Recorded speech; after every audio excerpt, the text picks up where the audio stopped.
তাৰপিছত গধুৰ এইফালে পাতল এইটো চুটি দীঘল এইটো চুটি আকৌ এডাল দীঘল এইটো চাব ওচৰত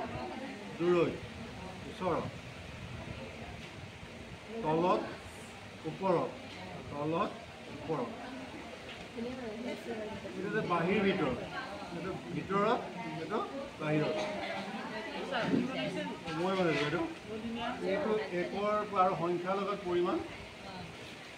এনেকৈ 9লৈকে সংখ্যাৰ ধাৰণা দিয়া হৈছে আমাৰ গণিত কিতাপখনত ইয়াৰ পিছত শূন্যৰ ধাৰণা দিয়া আছে এইটো চানে কি এইটো এক্টিভিটি আপোনালোকে ল'ৰা ছোৱালীক কৰিব দিব পাৰে ইয়াত ধৰক এনেকৈ আপুনি 2 বা 3টা সংখ্যা ল'লে 3 পৰা 80 দিলে ফুল তাৰ ভিতৰত ৰং কৰিব লাগিব বেলেগ 3টা ল'লে 3টা মই পাছত বেলেগ ক'ম সকলোকে ক'ম